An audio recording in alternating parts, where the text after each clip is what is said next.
सतगुरु की कोई खबर लाता नहीं, गम जुदाई का सहा जाता नहीं। सतगुरु की कोई खबर लाता नहीं, गम जुदाई का सहा जाता नहीं। कोई संदेशा उनसे जाके ये कहो, कोई संदेशा उनसे जाके ये कहो, बिन तेरे हमसे जिया जाता नहीं, बिन तेरे हमसे जिया जाता नहीं। सतगुरु की कोई खबर लाता नहीं, गम जुदाई का सहा जाता नहीं। रो रो मैंने दिन गुजारा रात भी, रो रो मैंने दिन गुजारा रात भी, आँखियाँ प्यासी हैं गुरु दीदार की, आँखियाँ प्यासी हैं गुरु दीदार की। सतगुरु की कोई खबर लाता नहीं, गम जुदाई का सहा जाता नहीं। मुझसे काटे ना कटे जिंदगी, मुझसे काटे ना कटे जिंदगी, बिन गुरु के है अधूरी जिंदगी, बिन गुरु के है अधूरी जिंदगी। सतगुरु की कोई खबर लाता नहीं, बिन गम जुदाई का सहा जाता नहीं। कैसे तुझ बिन मैं जीऊं सतगुरु बता, कैसे तुझ बिन मैं जीऊं गुरु सतगुरु बता, जबकि तुझ बिन दिल कहीं लगता नहीं, जबकि तुम बिन दिल कहीं लगता नहीं। सतगुरु की कोई खबर लाता नहीं, गम जुदाई का सहा जाता नहीं। दिल तो चाहता है गुरु को खत लिखूं, दिल तो चाहता है गुरु को खत लिखूं, क्या लिखूं कुछ भी समझ आता नहीं, क्या लिखूं कुछ भी समझ आता नहीं। सतगुरु की कोई खबर लाता नहीं, गम जुदाई का सहा जाता नहीं।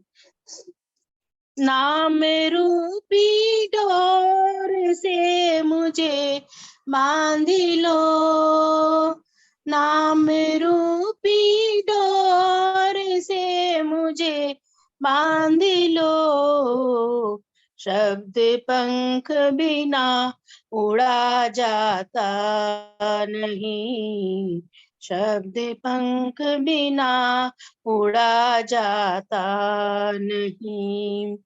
सतगुरु की कोई खबर लाता नहीं, गम जुदाई का सहा जाता नहीं, गम जुदाई का सहा जाता नहीं।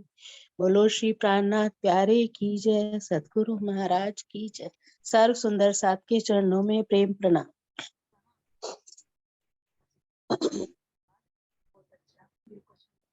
आवाज नहीं आ रही आपकी। हाँ देखिए भाई कुछ हाँ अब आइए जरा सी। बहुत अच्छा भजन है ना, दिल को छूने वाले भाव व्यक्त किए आपने। आपके चरणों में कोटि-कोटि दशा जी अपने ध्यान के लेकर चलिए कहाँ वृंदावन की लीलाओं में, जहाँ का वर्णन महाराज जी करते हैं।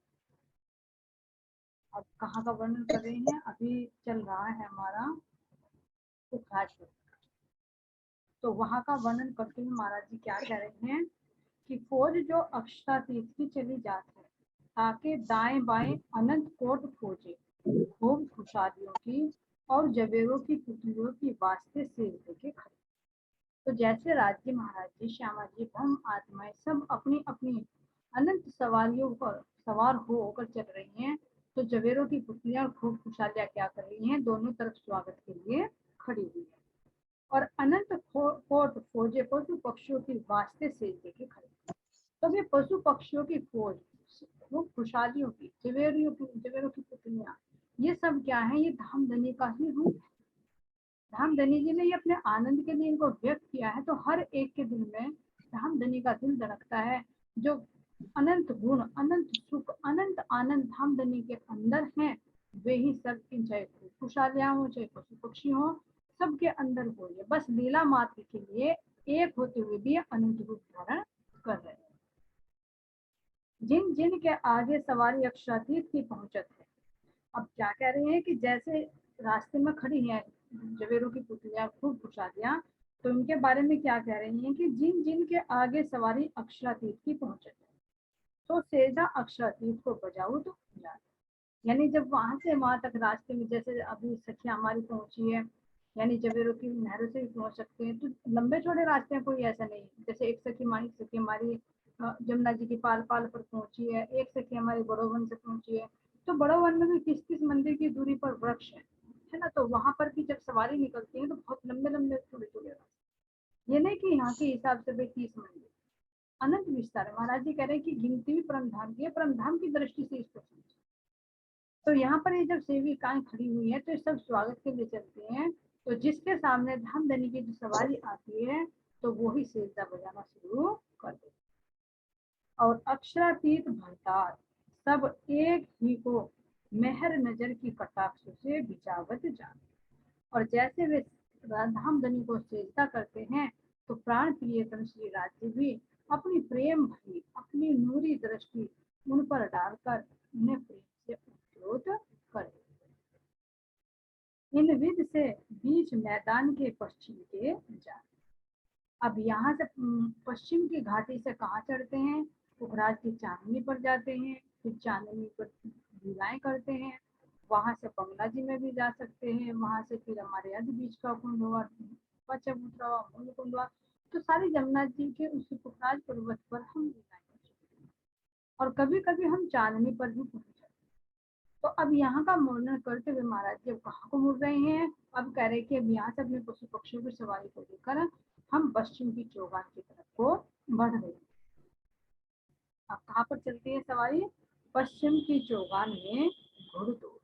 अब सभी सखियां अपने अपने घोड़ों पर सवार होंगी और पश्चिम की चौगान में अपने घोड़े। अब प्रसाद जी घोड़े क्या है, ये घोड़े भी धामधनी के अंदर जितने गुण है, जैसे अभी बता कि तीव्रता है धामधनी, तो वो तीव्रता घोड़े के अंदर प्रकट, एक ज्ञान रूप में है, वो ज्ञान भी घोड़े के रूप में होगी। उज्ज्वलता है, वो उज्ज्वलता भी घोड़े के रूप में हो जाएगी। सुंदरता है, उस घोड़े के अंदर वो सुंदरता भी आ जाएगी।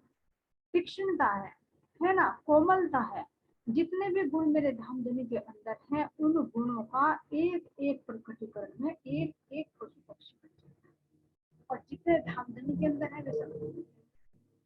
तो जैसे जैसे रूहें अपनी लीलाएं करना चाहती हैं, तो वे गुण खूब खुशहालियों के अंदर भी आ जाते हैं, और वे ही गुण फिर खूब खुशहालियों से जब प्रकट होते हैं, तो वे किसके अंदर प्रवेश कर जाते हैं, पशु पक्षी। तो यहाँ पर एक जो अभी बताया कि एक तीव्रता होती है, एक पावर होती है, तो वो पावर के रूप में क्या है, घोड़े, जो सखियां अपनी पावर दिखा रही है ना। तो घोड़े की तुलना जो की जाती है वो पावर से की जाती है, तो सब गुण, लेकिन एक विशेष गुण क्या है, पावर, और उसके अंदर एक तीव्रता गुण है ना। तो अब क्या कह रही हैं, अब कभू हस्तियों के बीच रेती पश्चिम के जाते। अब कभी क्या कह रही हैं, हस्तियों को बीच रेती पश्चिम के जाते। तो कोई सखियां हाथी पर सवार होती हैं, कोई सखियां घोड़ों पर सवार होती हैं, कोई सखियां अपने चूहों पर, कोई अपने जिराफ पर, कोई हाथी पर, जैसे जैसे जिसका जो भाव है, उसी उसी गुण का जो पशु पक्षी बनता है, उस पर सवार होकर लीलाओं के लिए कहा जा रही हैं पश्चिम की चौगान। कभू एक एक कभू हस्तियों को बीच रेती मैदान के दौड़ाते हैं, और कभू 6000 हाथियों पर जुगल जुगल बैठे। आप देखिए क्या कह रहे हैं इसमें, कि कभू हस्तियों को बीच रेती के दौड़। अब वर्णन चल रहा है अभी किसका, हाथी। तो हाथी भी विशालता का प्रतीक, और उस विशालता के अंदर धामधनी की उज्ज्वलता भी है, धामधनी की सुंदरता भी है, धामधनी का इश्क भी है, धामधनी की एक दिली भी है, धामधनी का सेवा भाव भी है। तो जितना भी परम धाम में गुण है धामधनी के अंदर, उसी वो ही सारे गुण इन हाथियों के रूप में चलते, जिसके कारण इनका सुंदर रूप बन जाता है। तो अब क्या कह रहे हैं कि इनको क्या करते हैं, सखियां अपने अपने गुणों को बाहर जब प्रकट करती हैं, तो उसका वो हाथी बन जाता है, उस गुण पर वो सवार होता है। जैसे यहाँ पर भी देखें कि हर एक जीव के अंदर 3 गुण, तो इन 3 गुणों के ऊपर ही तो विराजमान होकर वो लीलाएं करता है।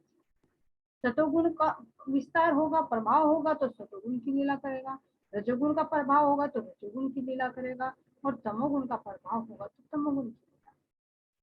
तो वही तो उसकी सारी बनती है, जिसके माध्यम से वो क्रिया करता है। तो परम धाम में तो हमारे अनंत गुण है, तो जो रूह जिस गुण को बाहर प्रकट करती है, उसी गुण की वो सवारी करनी शुरू करती है।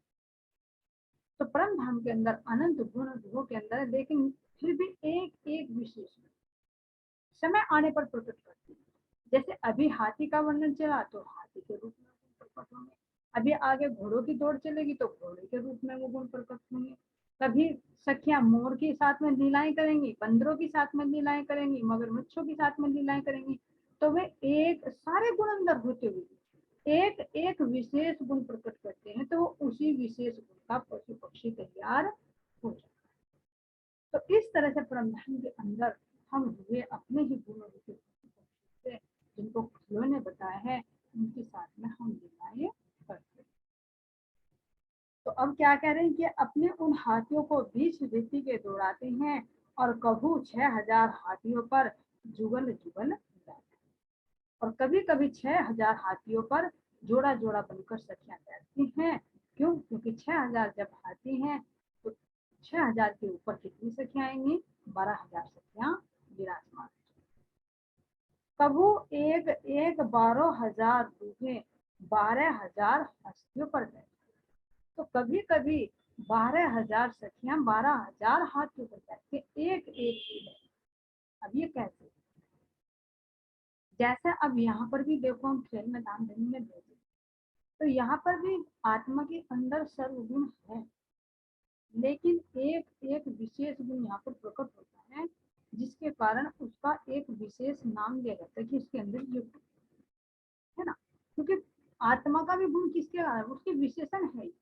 जो परम धाम का जो गुण आत्मा के अंदर झलकता है तो उसी गुण के आधार पर भी आत्मा की पहचान करके वो नाम दिया जाता है कि भाई इस तरह का। जैसे यहाँ पर अगर कोई सतोगुणी है तो उसको भाई कहते हैं साधु सज्जन पुरुष है ना। कोई तमोगुण की प्रवृत्ति वाला है तो उसको कहते हैं ये तो राक्षस है ना। सामान्य स्थिति में होगा तो उसको मानव कह देंगे। तो गुणों के आधार पर ही तीन की पदवी मिली है, चाहे दानव कहे, चाहे मानव कहे और चाहे। तो इसी तरह से परम धाम के अंदर अनंत गुण है, हर रूह के अंदर में। लेकिन यहाँ पर एक विशेष गुण प्रकट किया गया है जिसके आधार पर उस रूह का नाम दिया।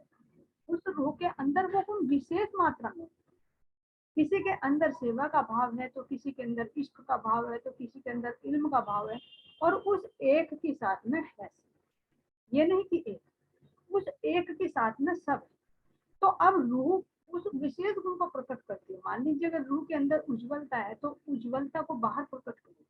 तो कभी तो वो अकेली उसके अंदर रमण करेगी, कभी दूसरी सखी आएगी तो वो भी उस उज्ज्वलता पर बैठकर धाम पर चलेगी। तो दोनों के विचार कितने मिलेंगे, दोनों को कितना आनंद आएगा, धामधनी के रस में डूबी रहेंगी। तो यही तो दो दो सखी एक एक घोड़े पर बैठे है ना। कभी कभी सखी किस पे धामधनी के श्रृंगारमुख हो जाएगी तो दूसरी सखी के अंदर भी वो प्रकाश आएगा तो वो भी उस सेवा रूपी घोड़े पर बैठ जाएगी और दोनों सखियां बैठकर उसका वार्तालाप। और जब दोनों वार्तालाप करेगी, उसके बारे में चर्चा करेगी, तो फिर उससे अलग हटकर एकांत में भी उस गुण पर विराजमान होकर धामधनी से मीठी मीठी बातें, उस उज्ज्वलता से ओतप्रोत होकर, उस इश्क से ओतप्रोत होकर, तो वो ही नीला हाथी, वो ही नीला घोड़ा है ना, जिस रस में तो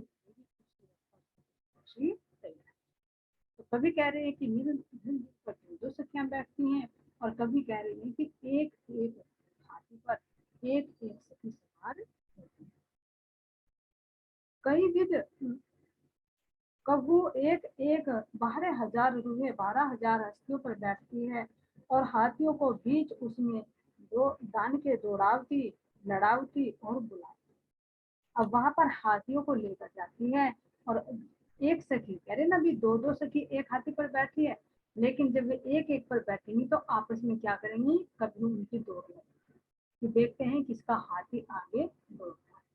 कभी उन हाथियों को आपस में लड़ाएंगे, है ना। एक सखी का गुण दूसरे सखी के गुण से कैसे लड़ा।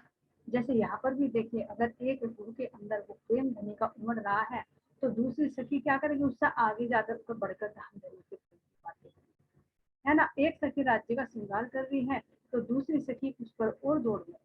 जैसे कल की चर्चा में गया कि प्रेम सखी दौड़ पड़ी तो मानिक सखी को हुआ कि सबको झूलों को भी सबको बाय बाय करती जा रही कि मुझे तो जाना है ना, मेरी सखी आगे निकल गई।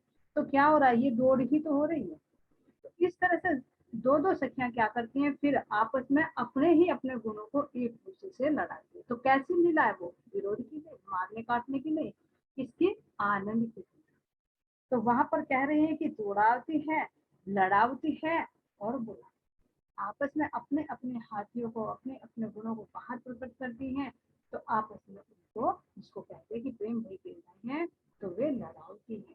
जब रेती, इतनी विशाल रेती, उज्जवल रेती, बिल्कुल मुलायम चमचमाती, दो खुनी तिखुनी चौखुनी है ना, और कितनी वो भी आनंद की मस्ती में, उसने भी कैसा श्रृंगार से रखा और उस पर ऐसे ही रंग बिरंगे हाथी है ना, जब मस्ती की चाल से चलते हैं और बूढ़े उनको इशारा करती हैं तो वे कैसे अपनी सूंड उठाकर, है ना, कैसे गोड़ लगाते है ना, तेज आवाज में चिंगाड़ते हैं, आनंद प्रेम भरी मस्ती में। और कभी वे दौड़ लगाते हैं, कभी सूंड से सूंड फंसाते हैं, कभी एक आगे दौड़ता है तो दूसरा अपने सूंड से उसकी टांग को फंसाकर नीचे गिरा देता है ना, और फिर ये कहता कि मैं जीत गया। तो इस तरह से कभी तो कह रहे हैं कि दौड़ावती है, कभी लड़ावती है, और कभी इशारा करके एक सखी दूसरे सखी के हाथी को अपने पास कैसे प्रेम की दृष्टि से उसको अपने वश में कर। तो दूसरी सखी कहती है कि मेरा हाथी तो इसके प्रेम के वश में हो गया। तो ऐसे यहाँ पर अनंत प्रेम में लीलाएं होती। कई विध की चाल चलावती है। अब कैसे कई विध की चाल चलावती है? लटकती, मटकती, झटकती, है ना, एक दूसरे से छीनती, यानी भिड़ती, है ना, जिस तरह से हम सखियां चलती हैं, तो हमारे पशु पक्षी तो उसी चाल से चले, है ना, चलावती है। और हक जो चढ़े हैं ऊपर मस्त मतंग घोड़े के, तिन पर हस्ती अपना। और क्या कह रहे हैं कि जो हक जो चढ़े हैं ऊपर मस्त मतंग घोड़े, जो जिस हाथी पर, अब हाथी की सवारी हो रही है तो धामधनी की प्यारे प्यारे हाथी पर विराजमान है। जब घोड़ों की बारी आएगी तो धामधनी भी घोड़े पर सवार होंगी। तो अब धामधनी जिस जिस मस्ती भरे, है ना, उस हाथी पर सवार है, तो सखियां उस हाथी को भी अपने हाथी से लड़ाओ। और मस्त मतंग घोड़े के तिन पर अपना हस्ती अपना, यानी उस घोड़े पर भी अपने घोड़े का बल प्रभाव डालना चाहिए। जिस हाथी पर धामधनी विराजमान है, उस हाथी पर भी रूह अपने हाथी को लड़ावना, है ना, उसको मस्ती से क्रीड़ाएं करना वो भी चाहिए। क्यों नहीं करेगी? क्योंकि जिस हाथी पर धामधनी विराजमान है तो उसके साथ में भी तो वो क्रीड़ा करना चाहिए। जिस घोड़े पर प्रियतम विराजमान है, तो उस घोड़े की सुंदर पूंछ, उस घोड़े की सुंदर टांगे, है ना, उसकी सुंदर आंखें, तो क्यों नहीं रूह उसको मोहित होगी, तो उसको क्यों नहीं छेड़ेगी? तो वो घोड़े से ही अपने घोड़े का इशारा करे। इससे कह रहे हैं कि अपना हस्ती अपना होती है, तब तक घोड़े को लेकर भागते हैं और हाथी रूहों के पीछे भाग। अब क्या कह रहे हैं कि जब रूह धामधनी के घोड़े को, मस्त घोड़े को या मस्त हाथी को छेड़ती है, तो तिन पर हस्ती अपना होती है, उसके पीछे अपने हाथी को दौड़ाती है, और तब हक घोड़े को लेकर था। जब धामधनी के हाथी को रूह अपने घोड़े से होती है, उसको हराती है या उसके साथ मस्ती करती है, तो धामधनी भी क्या कहते हैं कि रुक, मैं भी घोड़े पर सवार हूँ, है ना, मैं भी हाथी पर सवार हूँ, तू घोड़े पर सवार है, तो मैं भी अभी घोड़े पर सवार हूँ। तो तब हक घोड़े को लेकर भागते और हाथी रूहों के पीछे भागते। तो धामधनी तो क्या कर रहे हैं? रूहों के घोड़ों के पीछे भाग रहे हैं। और रूहों के पीछे क्या भाग रहे हैं? हाथी। हाथी रूहों के पीछे भाग रहे हैं। तो ऐसी प्रेममयी प्रेम भरी लीलाएं यहाँ पर हो रही है। तो कभू 12,000 हाथी एक के घोड़े को नहीं पकड़ पाते। एक रूह का जो घोड़ा है ना, उस घोड़े के पीछे जो हाथी भाग रहे हैं, तो कह रहे हैं कि कभू 12,000 हाथी, 12,000 हाथी होकर भी एक घोड़े को नहीं पकड़ पाते। कहाँ 12,000 हाथी? यानी क्या है कि एक 12,000 रूहों के अंदर का क्या है, जो एक विशालता का गुण, एक ज्ञान का प्रतीक है, जो काला रंग का हाथी है। तो घोड़े के अंदर जो पावर है, जो तीव्रता है ना, जिसको यहाँ पर एक पुरुष की उपमा भी दी गई है घोड़े को, क्योंकि पावर को नापा जाता है तो घोड़े से ही नापा जाता है। जैसे यहाँ पर भी होता है कि पावर हाउस, है ना, तो इन सब की एक घोड़ा क्या है? एक ऊर्जा। तो एक हाथी रूपी विशालता राज्य महाराज जी के अंदर से जो एक पावर ऊर्जा जो निकली है तीव्रता के रूप में घोड़ा, तो उसको वो नहीं पकड़। और जबकि वो समानता हाथी के अंदर भी, ये नहीं कि 12,000 हाथी हैं तो उनके अंदर कम है, लेकिन किसके लिए हो रही है? लीला के, क्रीड़ा के, यानी ये दर्शाने के लिए कि एक गुण भी अनंत गुणों से श्रेष्ठ, एक के अंदर सर्व है और सर्व के अंदर। तो इसलिए कह रही हैं कि 12,000 हाथी एक घोड़े को नहीं पकड़ पाते। और घोड़ा हक का ऐसे चलाई करता है कि सूंड पर होके ऊपर मस्तक के जा। अब इस घोड़े की सवारी को है ना, जिस घोड़े पर ध्यान देना कि राज्य उस पर राज्य हाथी पर सवार थे ना, तो हाथी पर से उतर कर धामधनी किस पर सवार हुए हैं, घोड़े पर। तो उस घोड़े के पीछे हम 12,000 जो हाथी है ना हमारे, वे हाथी धामधनी के घोड़े के पीछे दौड़ रहे हैं। और हम रूहों के जो 12,000 हैं हाथी, तो क्या धामधनी को पकड़ सकते हैं? और इसी का ही तो वजूद यहाँ पर दिखाया क्योंकि तुम 12,000 हो और मैं अकेला हूँ, संसार में ढूंढ लो मुझको, जुड़ाओ अपने इश्क के घोड़े, जुड़ाओ अपने इल्म के घोड़े, लेकिन फिर भी हम धामधनी के उस घोड़े को नहीं पकड़ सकते। चाहे हमारे अंदर कितना ही ज्ञान हो, ब्रह्म ज्ञान रूपी है, कितना ही ब्रह्म ज्ञान हो जाए, लेकिन धामधनी के अंदर की जो पावर है, जो उनकी सत्ता है, उसका पार हम नहीं पा। इसका बात नहीं कि धामधनी घोड़े पर सवार हैं, हम रुए हाथी पर सवार हैं, तो हमारे 12,000 हाथी धामधनी के एक घोड़े को नहीं पकड़ पाते। तो और हाथी रूहों के पीछे भागते हैं, तो कबू 12,000 हाथी एक के घोड़े को नहीं पकड़ पाते हैं। और घोड़ा हक का ऐसी चाल चलता है। अब जिस घोड़े पर धामधनी सवार हैं, वो कैसी चाल चलता है कि सूंड पर होके ऊपर मस्तक के जाता है, कि हाथी के सूंड पर ऊपर को चढ़ जाता है और उसके क्या करता है, उसके सिर पर चढ़कर बैठ जाता है कि देख मुझे पकड़ सकता है तो पकड़, है ना, वास्तव में पकड़ ही नहीं सकते। तो यही तो सत्ता है ना, जिसको हमें अनुभव कर सकते है ना। तो यहाँ रूहों को ज्ञान तो दे दिया, एक एहसास करो कि ये कौन सी है, पश्चिम की चौगान क्या है हमारे लिए, ये मरुभूमि, ये संसार है, रेतीला है, जहाँ पर एक इश्क की एक बूंद भी नहीं, बिना धाम, है ना, सुना है इसके साथ, बिना इश्क। तो अब यहाँ पर धामधनी ने इल्म तो दिया, लेकिन इश्क तो नहीं दिया।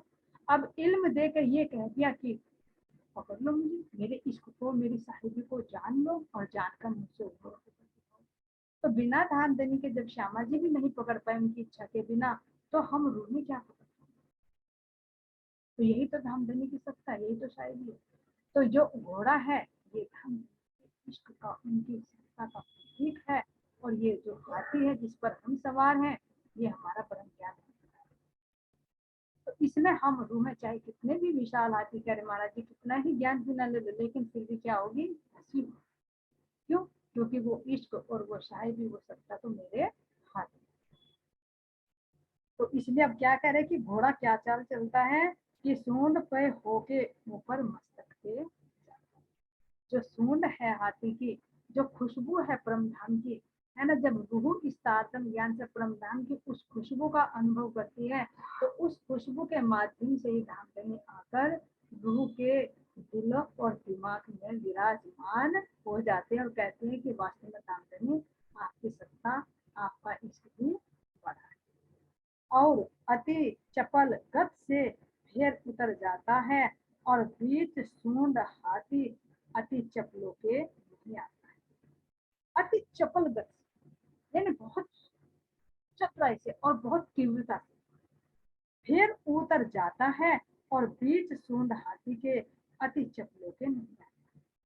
उन भले ही वे हाथी भी चपल है, तीव्रता दिखा रहे, सुस्ती नहीं है, लेकिन फिर भी इस जो इल्म है, वो इश्क को अपने अधीन नहीं आएगा। इल्म के अंदर इश्क झलकेगा, लेकिन खुशबू आएगी, खुशबू आकर फिर वो उसमें ही समाएगी। उस इस चंचल इल्म के अंदर भी वो इश्क ठहरता नहीं, अनुभूति तो करा देता है। तो इसी तरह से कह रहे हैं कि वो बीच सूंड हाथी अति चपलों के नहीं। कभी हक चंचल चपल घोड़े पर होके चिंबुक रूह की चूम जाते हैं और हाथी रूह को नहीं पाते।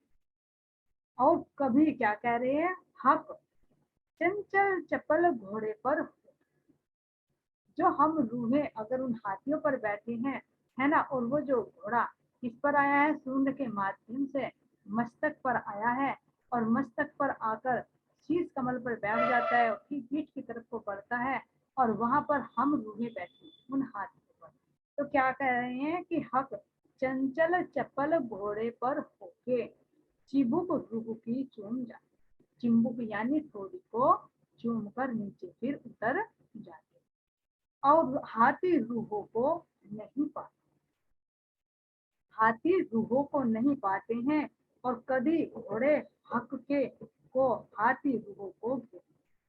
अब क्या कह रहे हैं कि अब जो लीला चलती है कि हाथी रूहों को नहीं पाते, जब चिंबुक यानी जो थोड़ी है उसको स्पर्श करते हैं तो रूह तो उनके साथ में चली जाती है, और हाथी देखते हैं अरे मेरे ऊपर रूह बैठी थी कहाँ गई वो, क्यों, क्योंकि वो तो घोड़ा ना उसको अपने इष्ट में गलतान करके ले गया। इसलिए कह रहे हैं कि हाथी रूहों को नहीं पाते जो उनके ऊपर सवार थी। तो ये घोड़े की चतुराई देखो कि ब्रह्म ज्ञान रूपी हाथी पर से कैसे वो घोड़ा रूहों को उठाकर, है ना। तो सही पूछे तो जागृति ज्ञान पर केवल फिर ईश्वर सृष्टि रह जाती है, ब्रह्म सृष्टि तो उस रस में उस इश्क में बात हो जाती है। तो और कभी घोड़े हक के, अब क्या कह रहे हैं, ये तो लीला हुई घोड़े की हाथी के साथ। अब कह रहे हैं कभी घोड़े हक के को हाथी रूहों को घेर ले। अब घोड़े जो हक के हैं वे हाथी रूहों को, जो रूहें हैं और हाथी हैं उन पर बैठे हैं तो उनको चारों तरफ से घेर लेते हैं दूसरी तरफ से। तहाँ अति चंचल गत से घोड़ा हक का सिकुड़ के पगो हाथियों के निकल जाता है। तो अब अगर घेर लिया चारों तरफ से, किसने, हाथियों ने, किसको, धामधनी के घोड़े को, तो वो क्या करता है, जैसे हमारी इंद्रावती रास में खेलते खेलते जब राज्य को कह रहे कि मुझे पकड़ो, लेकिन पकड़ते पकड़ते क्या करती हैं, श्यामा जी के चरणों के नीचे को निकल जाती है और कहती है कि मैं जीत गई। तो इसी तरह से घोड़ा क्या कर रहा है कि घोड़ा सिकुड़ के क्या करता है, बहुत छोटा होकर हाथियों के टांगों के नीचे को निकलकर साफ जाता है। और वे जब धावा बोलते उस घोड़े पर तो चारों तरफ के जो हाथी हैं वे हाथी ही आपस में सूंड से सूंड टकराते हैं, और बीच में से देखता है अरे घोड़ा तो वो साफ है। तो इस तरह से घोड़े की और हाथियों की यहाँ पर लीलाएं हो रही है। हक का सिकुड़ के भगो हाथियों के निकल जाता है, यानी हाथियों के पैरों के नीचे को निकलकर वो साफ जाता है, और हाथी रूहों के नहीं पाते। अब जो रूहों के हाथी हैं वे उस घोड़े को पकड़ ही नहीं पाते। कदी हक मासूक गिरदवाए खड़े जो रूहों के हाथी। अब कह रहे हैं कि कभी कभी क्या करते हैं, हक मासूक गिरदवाए खड़े जो रूहों के हाथी हैं, तीन हाथियों के सन्मुख घोड़ा अपना दौड़ाते और नजदीक हाथियों के जाएंगे मस्तक देते। अब कभी कभी रूहें श्यामा जी और हम परमात्मा खड़े हो जाते हैं, और खड़े होकर क्या करते हैं कि अपने ही सामने अपने हाथियों के और धामधनी के घोड़े की दौड़ लगवाते हैं। और क्या कह रहे हैं कि तीन हाथियों के सम्मुख घोड़ा अपना दौड़ाते हैं, और नजदीक हाथियों के नजदीक जाकर क्या करते हैं, मस्तक देते, यानी उनके मस्तक पर हाथ फिराते हैं, और कभी कभी क्या कर रहे हैं कि हाथियों के सामने जाकर वे सर भी झुकाते हैं। तो घोड़ा हक का हाथी घोड़ा कलश को लाद लाद के हाथियों के पहली तरफ पड़ता है और भाग जाता है। अब वो घोड़ा क्या कर रहा है, जो हक का घोड़ा है, हाथी होदा कलश को उलट, जो विशाल विशाल हाथी है जिनके ऊपर उनके होंडा बने हुए, उस पर सुंदर कांग भी है ना, उस पर कलश है, तो उनको उलांग कर क्या करता है, हाथियों के पहली तरफ पड़ता है और भाग जाता है। तो इस तरह से यहाँ पर अनंत तरह की लीलाएं पशु पक्षियों के साथ में होती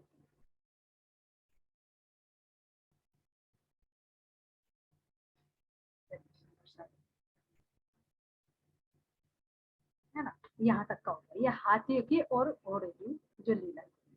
तो इसमें हमें भी अपने अपने पशु की अपने अपने पक्षियों की लीलाएं देखना है कि हम पश्चिम की चौगान में हम रुवे कैसे और कौन से गुण से हम धामधनी की लीला कर सकते, और उसको यहाँ पर घटित करके देखें कि हमारा कौन सा गुण है जो धामधनी के साथ विशेष क्रिया कर।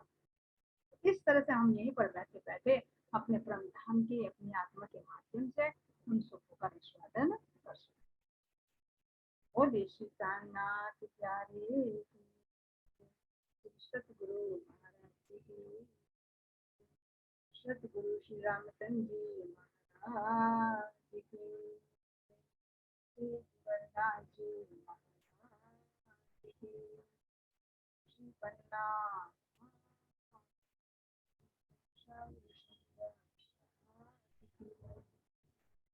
प्रणाम जी, जी